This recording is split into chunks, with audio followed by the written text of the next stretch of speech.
Welcome back, everyone. This is J-Bone, and this is going to be Smash This Podcast's, I guess you could call this a special edition, because we've never, or at least I've never really talked about a UFC fight before. So this is kind of a first for me and this podcast. Joining me tonight is the one, the only, the Baron. How you doing tonight, brother? Yo, yo, yo. How it do? What's good? What's good? What's good? Oh, that one always cracks me up. What's good? What's good? The chocolate good bar. I don't know. Couldn't be any worse than the people that are like, "What's up?" and then the guy replies in the sky. I'm like, "Ah, dude, come on." Oh, clouds. yeah, like, oh, fuck you. That shitty ass response. Even though we're in the building, so the ceiling's up, not the fucking sky. Heard it was kind of cloudy by you. Oh yeah. Oh yeah. Oh man, yeah. So, and you know, and we're a pro wrestling podcast. So obviously, you know, those professional wrestling fans, there's probably not a lot of gray in between. You're either vested in Punk winning, or you're a bitter pro wrestling fan and hating on him and hope he gets destroyed. So, but see, that was the whole point with this. That's why it was so good, because you and I, diehard wrestling fans, just, you know, what, close to 1 million other wrestling fans, diehard wrestling fans, tuned into this because we wanted to see who? CM Punk. Yep. And that right there, I'd like to see the ratings, or, you know, their buy rates, or however much they made off of this, because I guarantee they did very well. Not to like a Brock Lesnar standard, but I bet they did pretty good. Yeah, and you could tell by the crowd who they were there for. You know, it's like Mickey Gall got kind of a mediocre, but you say pop. You know, it's like, I'm going to use wrestling terms, but I know this is UFC, so fuck it, I don't care. Yeah, Mickey Gall got a decent pop, some boos, some cheers, you know, because there were some that are like excited for his. This was absolutely huge for Mickey Gall, that he actually got this opportunity.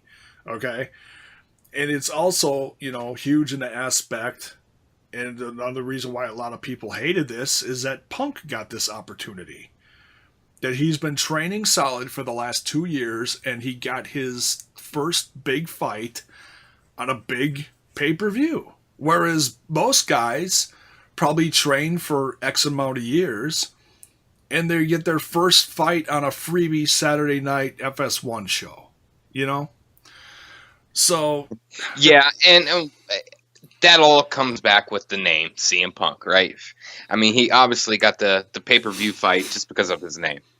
I mean, Dana White's a smart businessman. There was a lot of hate going into this. Yeah. A lot of hate towards CM Punk and to the guys that have trained their entire life. Because, you know, put this down on paper, Mickey compared to a Phil Brooks, a.k.a. CM Punk, in the MMA or jiu-jitsu style, whatever you want to call it. Yeah. He's a brown belt. CM Punk, he's a white belt. He's a white belt. Now, if you obviously know more about that than I do. I don't know anything about, as far as like the colors of the belts, the degree, or, you know, I really don't know. Brown belt is the closest to the black belt, which is the highest belt you can achieve in just, you know, any kind of training. For jiu-jitsu. Yeah. Okay. So, that is a very high standard, and I'm surprised he's not a black belt, to be honest with you, just the way he was maneuvering in that octagon. Yeah. But yeah, brown belt is very good. Yeah. Compared to a white belt, you know? Well, yeah, you know, and Punk's been, you know, doing at least the jiu-jitsu or you know, the Gracie style of wrestling on and off the last several years, but never did it that much to where it was like, oh, Why is he doing that? You know, it was never that big of a deal. You know, it was just part of him staying in shape. I think. But it comes back to when those belts are handed to people. It's not just given to someone. You have to earn that. There's a reason why people become a black belt or a brown belt, and that's from years of training. You know, we say CM Punk, what, 2 years? I don't even think he's had 2 years of training. Maybe he has. I'm not too sure on that. Well, it was from 2014 to now. In 2014, okay. And take back all the injuries he had as well. So, well, yeah, and that was part of the road of this, which made it even more interesting because, you know, he had to jump those hurdles, he had to climb those mountains, and how many people? And this is probably going to piss some people off. I don't give a shit. How many people would go through what he went through between back surgeries, shoulder surgeries, trying to do this and keep going at his age, at this time in his game? How many people would keep going? You know, that says something about him, you know? Yeah. And that's what made me, and even, I think, garnered a lot more respect for him. And just the whole journey itself, I was very vested in, especially when they started when they released the documentaries, his training from Milwaukee. That just the whole thing was like, wow, you know. Right. And here, just to give the listeners and you a little knowledge, I had to look it up. This is how they handled how they determine a belt, per se. So, 4 months plus between degrees is a beginner white belt, which would be a CM Punk. And then we would go to a blue belt, a blue belt. And that's 6 months between degrees, meaning, it's not just 1 degree. And, it depends what you're doing, like jiu-jitsu or, kamagra or whatever it is. So it depends on how long you actually do that. So that's 6 months, and the purple is 6 months. Brown belt is also 6 months. Black belt is the highest, which is 3 to 5 years. And that's just not like he's there for 6 months. You're going to give him the white belt. You have to earn that white belt. Oh, sure. You got to make progress. You can't just walk in the door and here you go. Right. That's completely understandable. And the only thing I've seen in relevance with that, as far as like how far he's come, there was one small segment during one of the documentaries where he was called up front and he got some kind of stripe on his belt. So I guess that's a sign of. Was it like a little black stripe on it?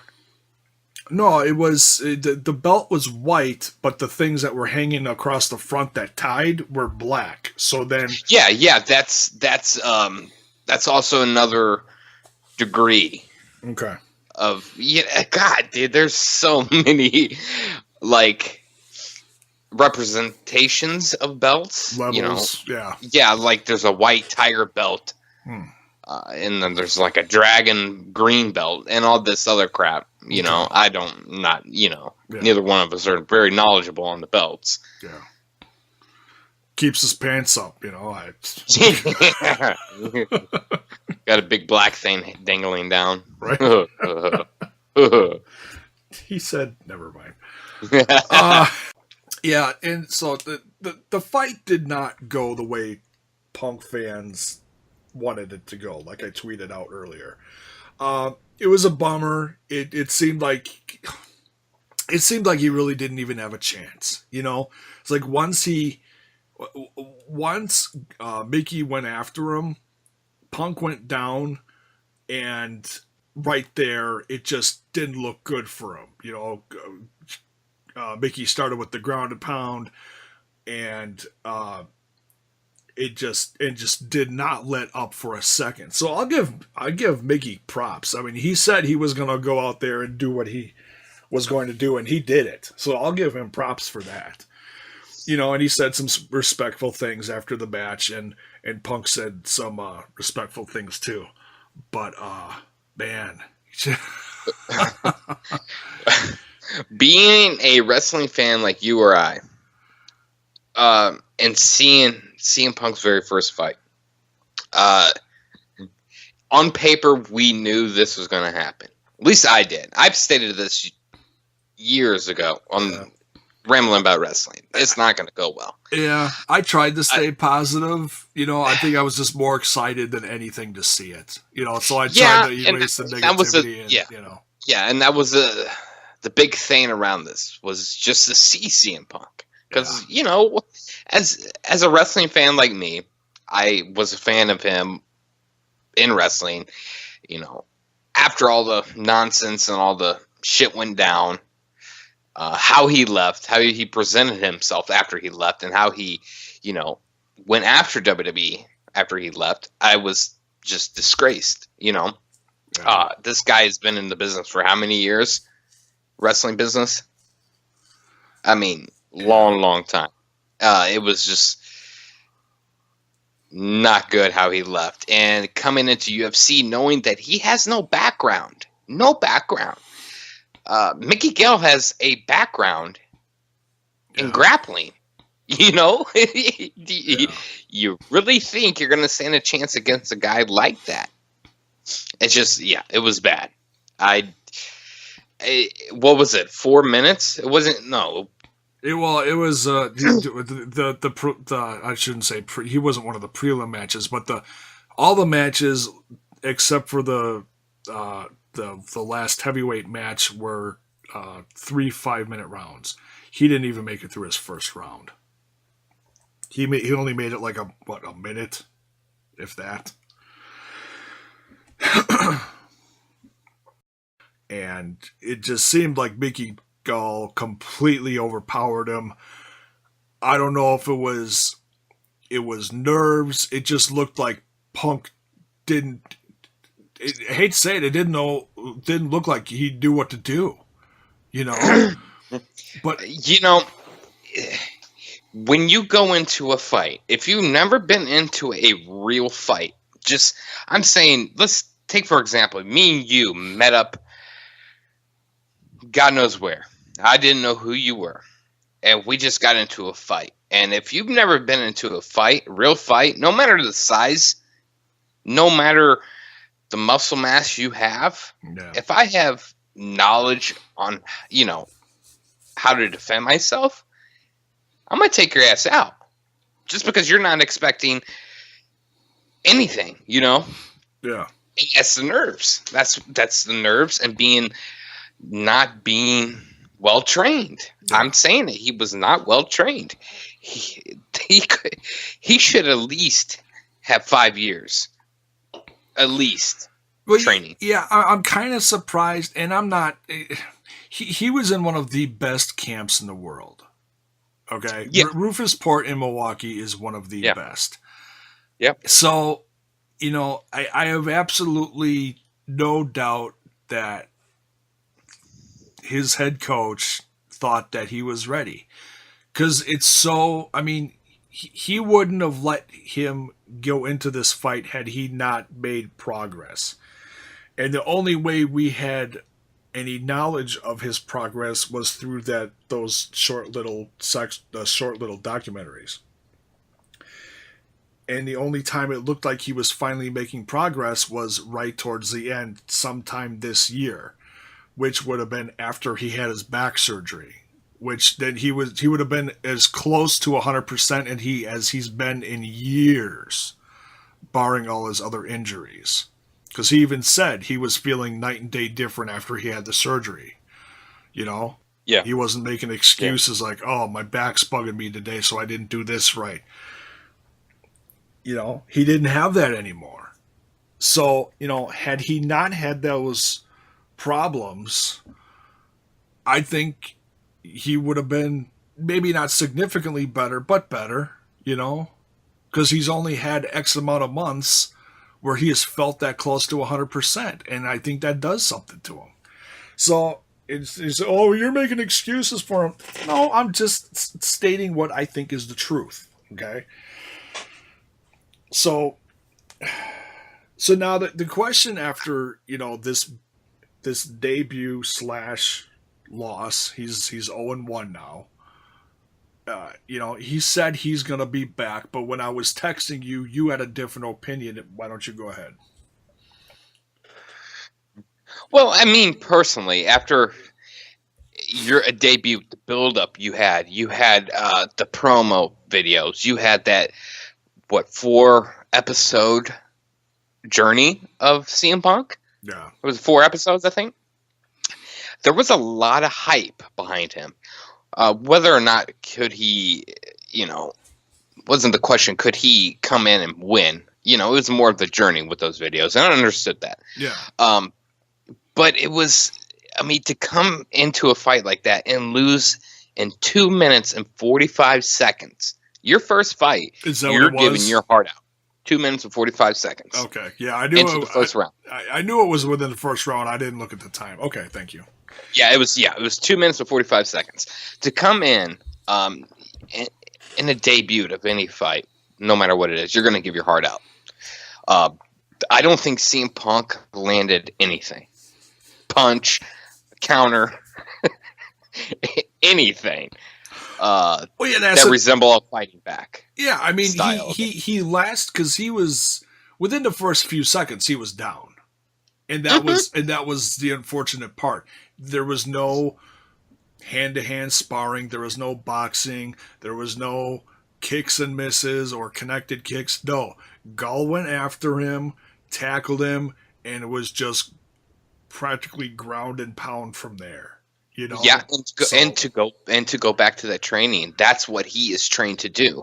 Yeah, make a goal. That's what he is trained. His entire training was not to stand up and fight with punches and kicks. It was to grapple and choke someone out and take them down to the ground. Yeah, that's his whole thing. And unfortunately, to go back, CM Punk does not have that many years of training with that. No. So that hurt him. That really did. I think he could have done better if they were, just straight up fighting.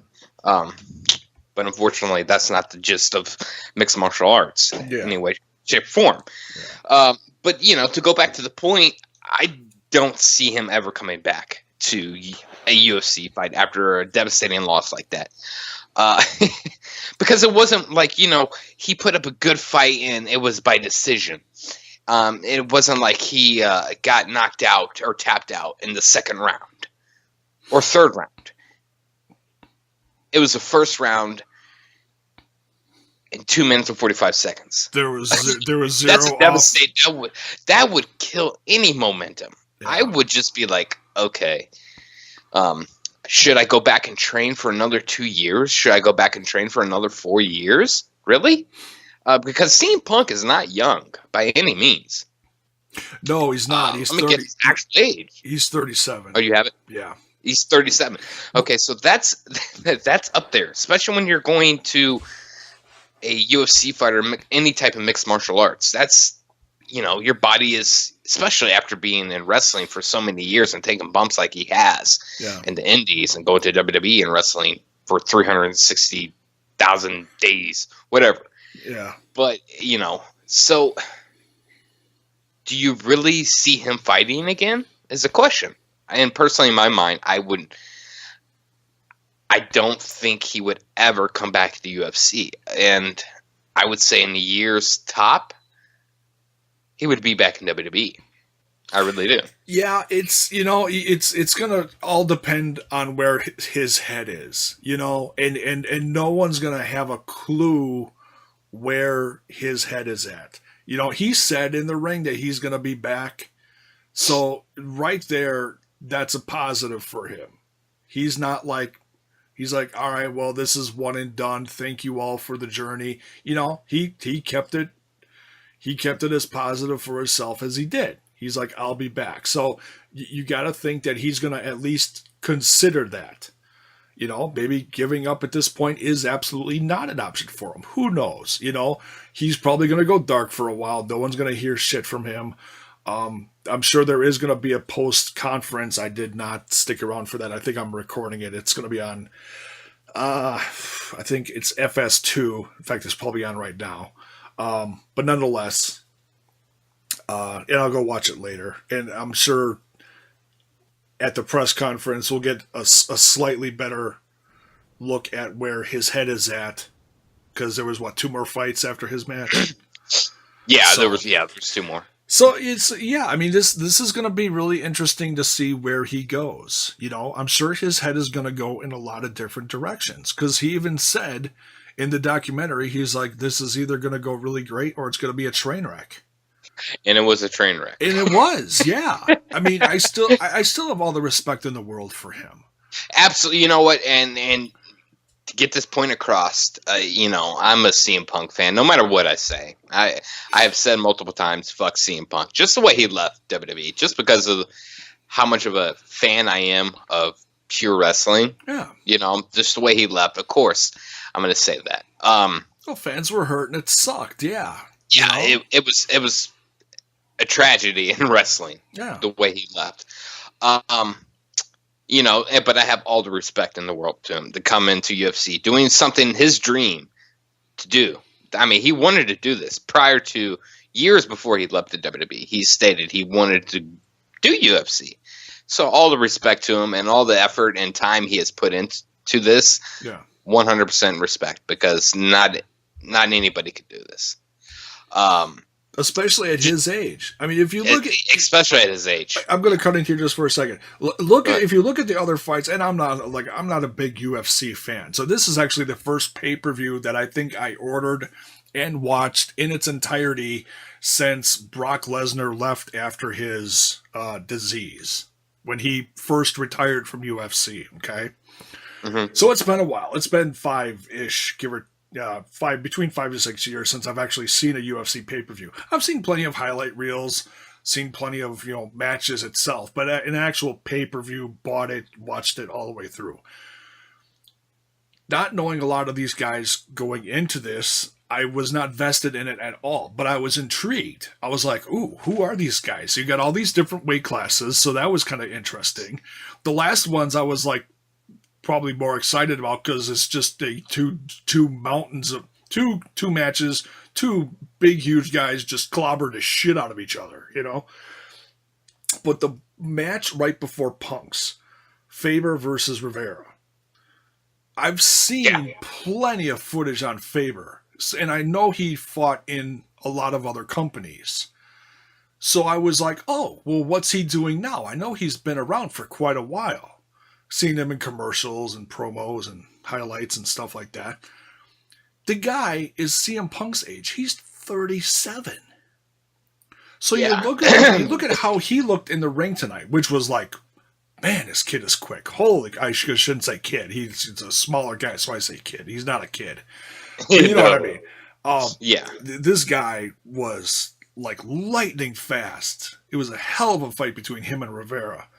Minus the eye poke, which I was like, ooh, DQ. Yeah, that was. I was like, whoa, shit, okay. But here's what. Wordham, we're talking about. How do you pronounce his first name? God damn it. Oh. But no, I'm talking about Faber, the kid in the white shorts that was running around with Rivera. He's 37 years old. And it was like, man, this guy is good. So, I look at a guy who's had a hell of a longer journey in UFC. How many fights, how many victories, how many championships. And then you look at Punk, who's the same age, and it's like, yeah, it's night and day difference what you're going to get. But it was still, because nobody knew shit about Gall. Nobody knew shit about Punk. That was the biggest people that could not wrap their head around. They could talk all the shit they want. They don't know. None of us do. Right. Well, to go back to Faber, though, just looking at him, he's 37, as you said, but he is a NCAA Division I wrestling champion. He is, a brown belt in Brazilian Jiu-Jitsu, which is a big, big deal. Oh, man. Okay. Big deal. But they're also a different weight class, featherweight, welterweight. 2 different weight classes. Yeah, he's lighter. He's like what I think he was like 150-ish. He's 135. Okay. Yeah. Weigh-in was like 135, something like that. All right. But, not to give any excuses to, age any, but to go back to it, I mean, this guy is trained. He's trained his entire life. Oh, That's the biggest point I want to make here because, we talk about CM Punk. Yeah, he came from WWE. Yeah. Came from someone, that's wrestled. They wrestle 300 days of the year, whatever it is, on the road. But these guys are training 7 days a week. Pure training, grappling, wrestling, boxing, any orthodox stance, anything like that. Right. To do this. And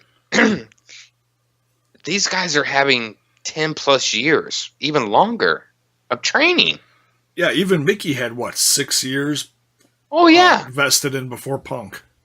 Yeah, and that's not even talking. We're not talking. Before the big UFC training or MMA training. I mean, he's had training, I'm sure, younger.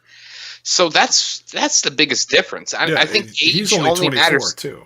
Yeah, he's Faber's a young 37. CM Punk is a very old 37.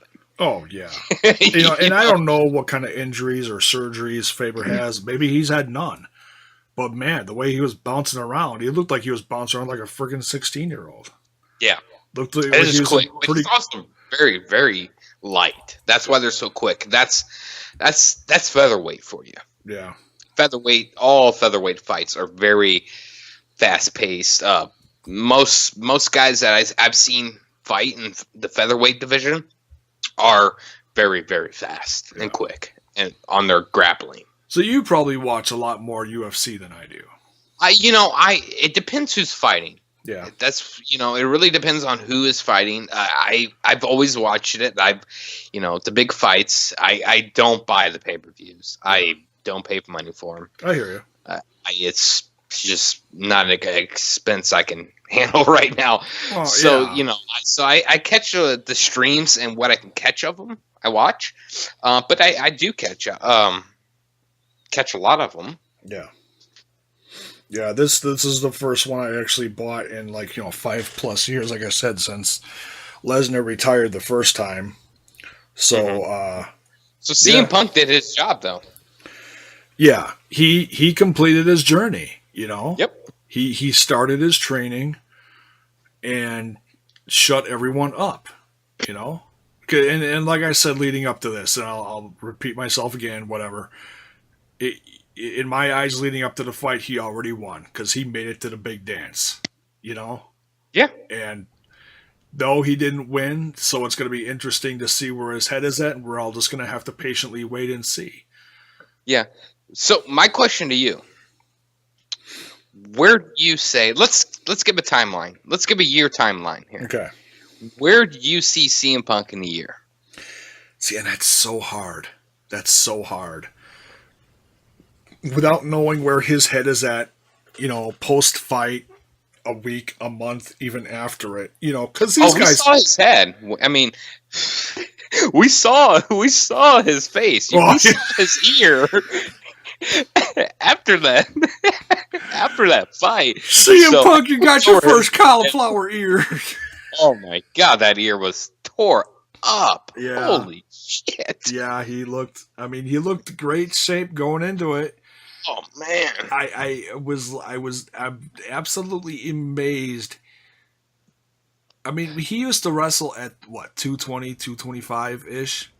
Yeah, he's lost a lot of weight. He cut down to 170. That is amazing. Mm-hmm. I can't even.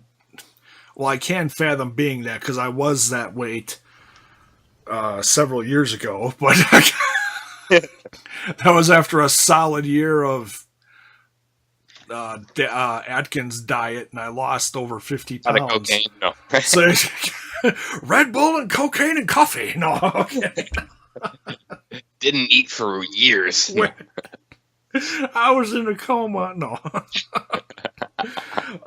So yeah, I mean that was crazy, and there was so many people because they took like the worst pictures of him on the internet during like the press conferences.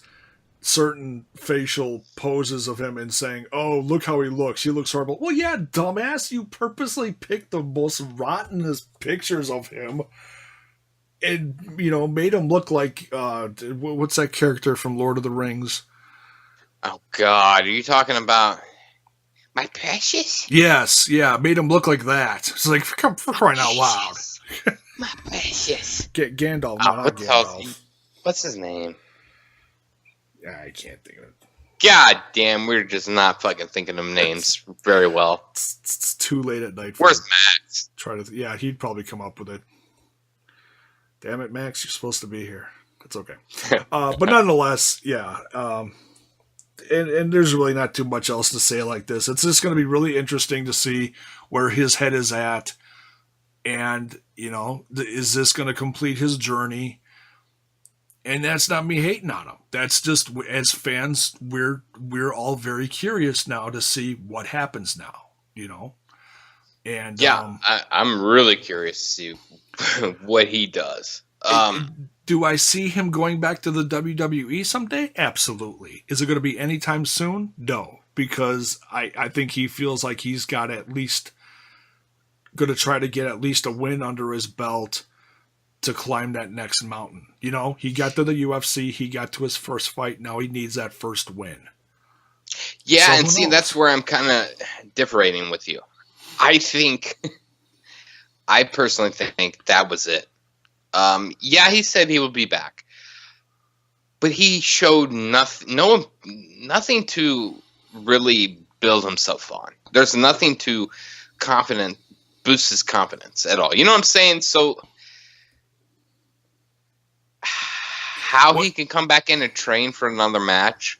It's got to be. It couldn't be in UFC like 215. I mean, we're talking maybe 4 years, and that just his timeline with his age, that wouldn't work. Yeah, I hear what you're saying. To really wouldn't, because he's coming down to that age to prepare that much more, and yeah, because his timeline is his clock is ticking. Yeah, because welterweights normally are younger guys, yeah.